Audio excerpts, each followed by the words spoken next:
Good morning. How is everybody doing? For some ungodly reason, I woke up to a fuck ton of pain in my back. So apparently my day is going to start now. Now, since my day is going to start, I figured, fuck it. Let's do a puppy pot and chill. I have been watching the news and it's been sad. A lot of it seems like it's just reruns,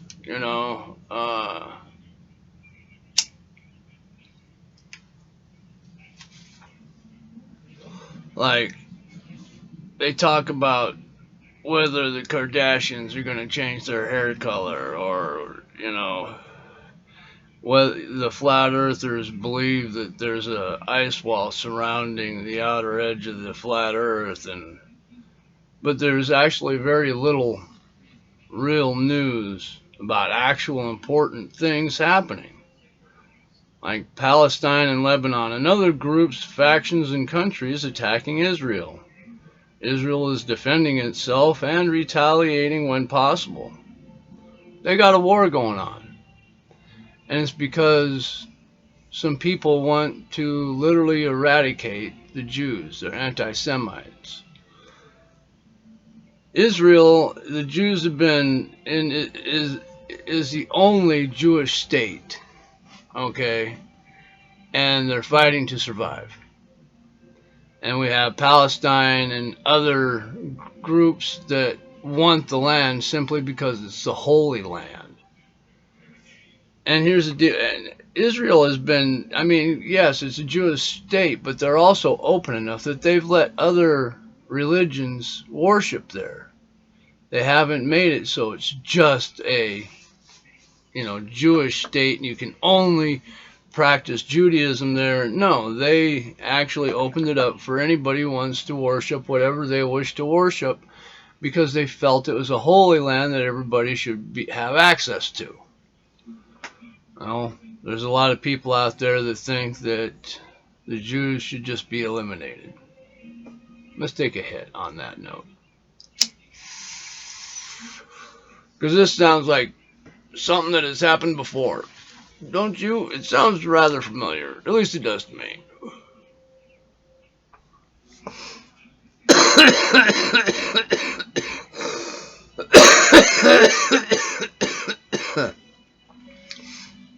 Yeah, the anti-Semites just want Israel for themselves, and they want the Jewish people gone.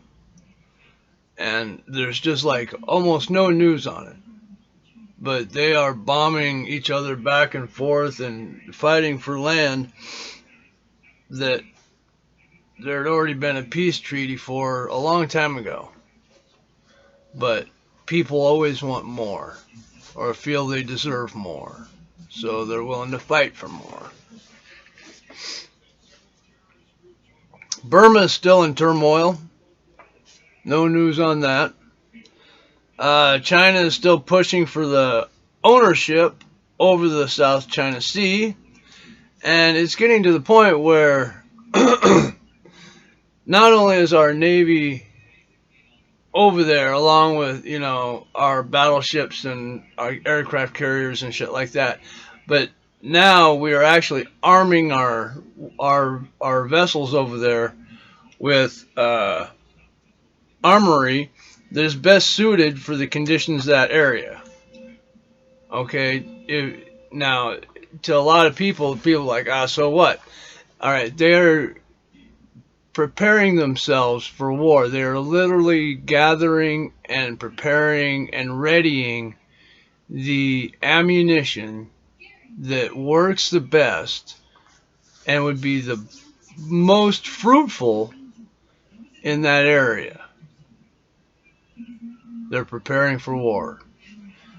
That's how bad China's pushing so hard that that's what it's coming down to.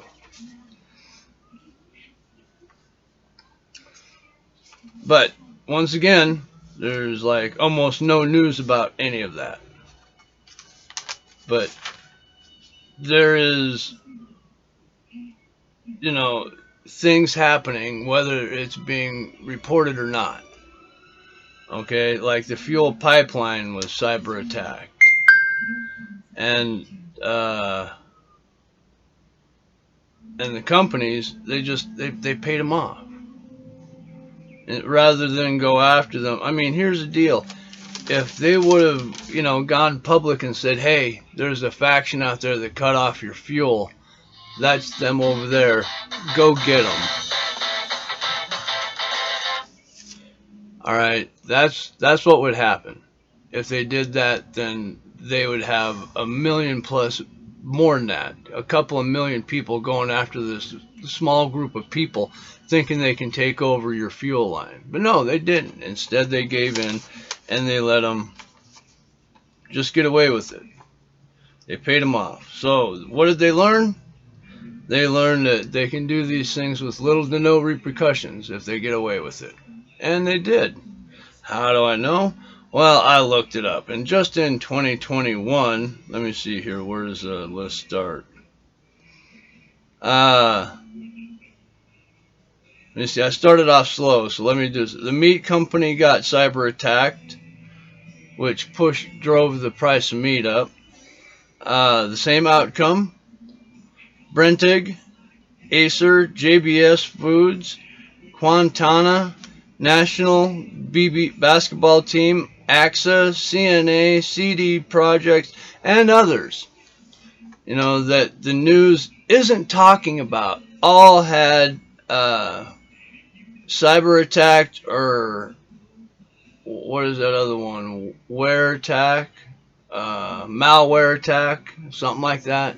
Anyway, these people keep doing these attacks on these companies, getting paid, and it keeps fucking everything up for everybody else.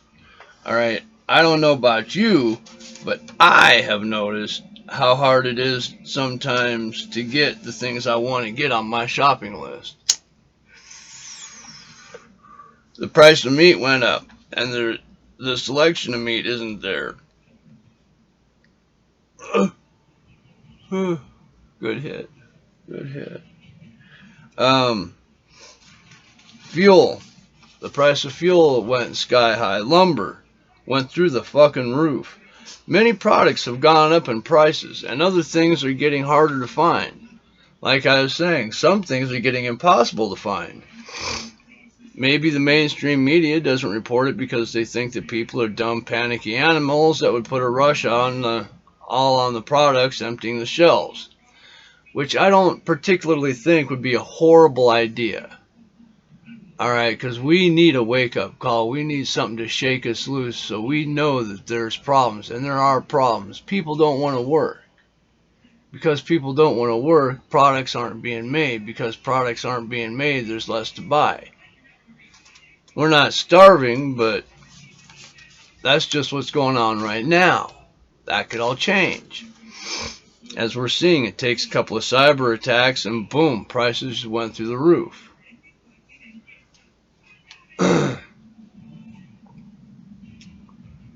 I mean, we need something to make people realize that shit's just not free.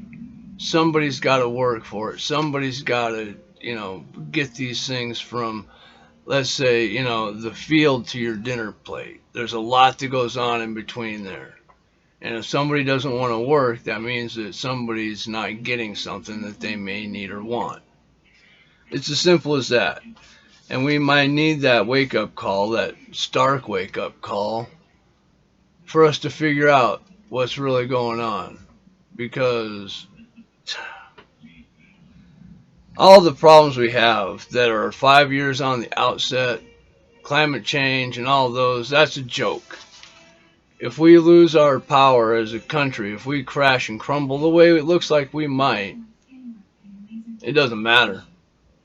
We'll have much bigger problems to worry about besides how much emissions we put out.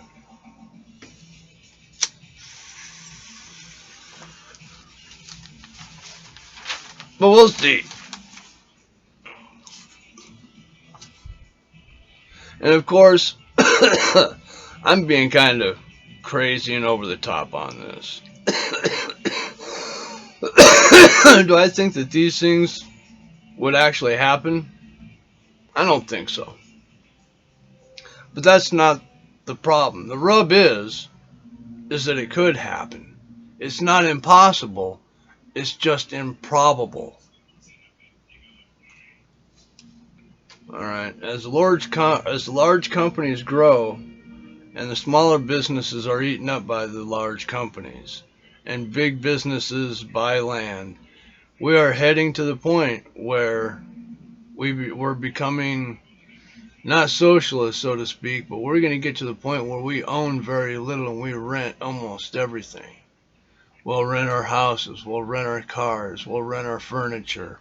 It's going to be, the point, because right now all that's happening is the big companies are getting bigger and the small companies are just disappearing. COVID fucked it. They did that. And with the real threat of America crashing, it makes everything pale in what might really happen. I mean, and this could happen within a year. Like I said, do I think it'll really happen? No, I don't. The crazy part is that it's not impossible. It's just improbable. So I hope these things don't happen, but there's always that weird, quirky possibility that it could. There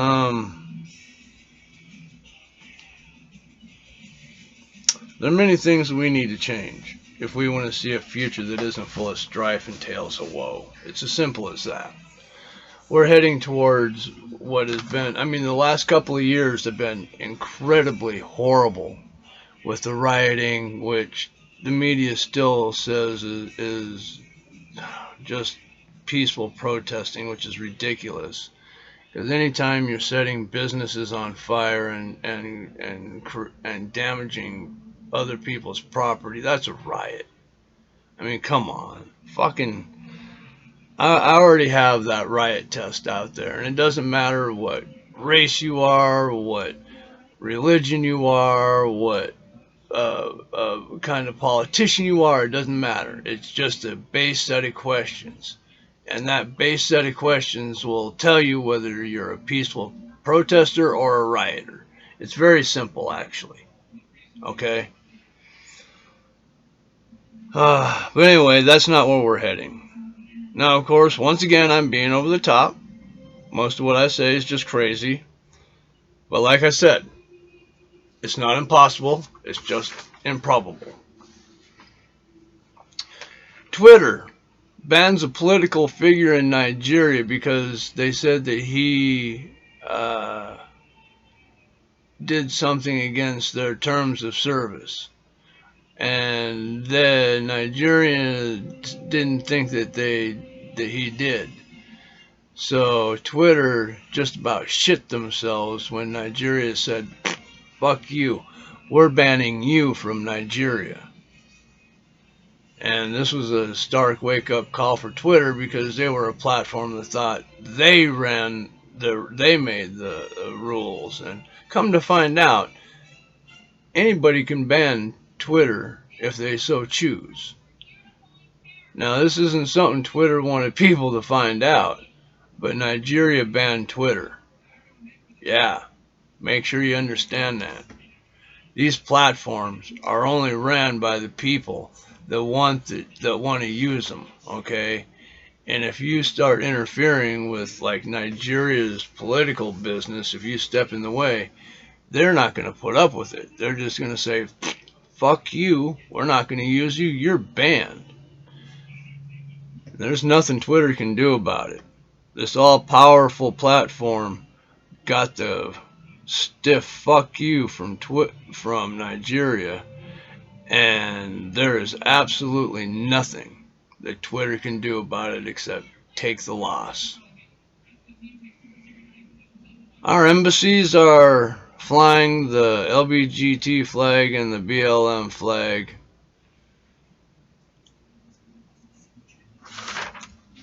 And they're the ones that are out causing a lot of the violence and the rioting. It makes you wonder where our political loyalties lie. We know they just lie, period. But good lord, they're gonna fly the flags of BLM and LBGTQA, whatever it is, alphabet.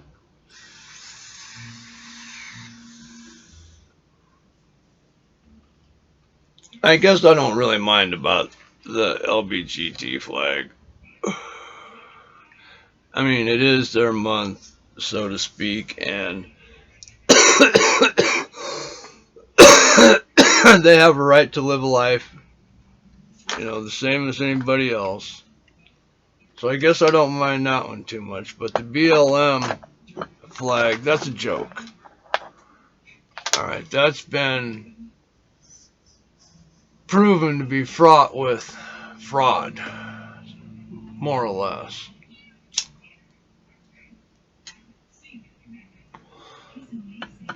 As they're finding out, like the leader has several $1 million houses, and there's just a bunch of crazy shit happening.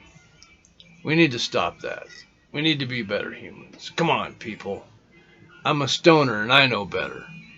If I can do it, you can do it.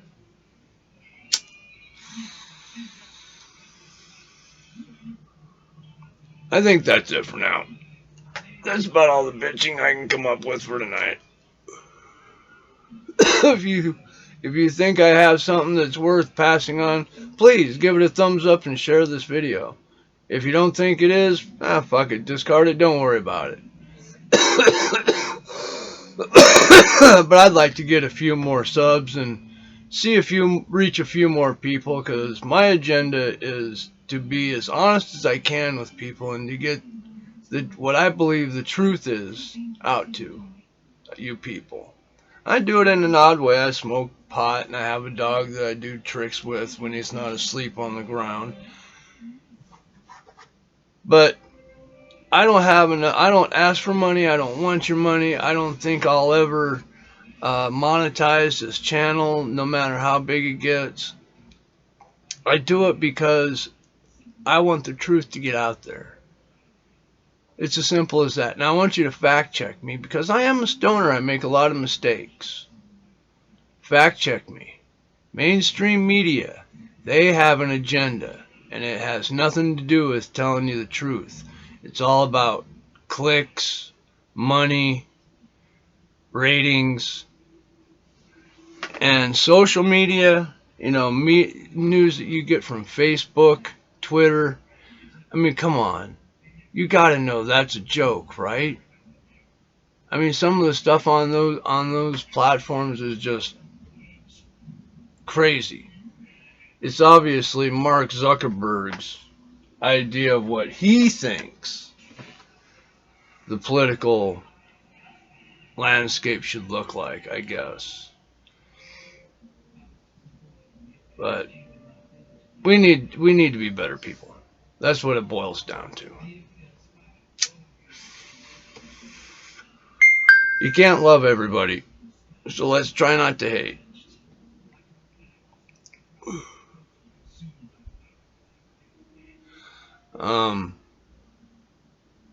Yeah, I think that's about it, folks. Peace. I do love you guys. Be safe. Have a good day. And we'll do this again, of course, because I've always got something to bitch about.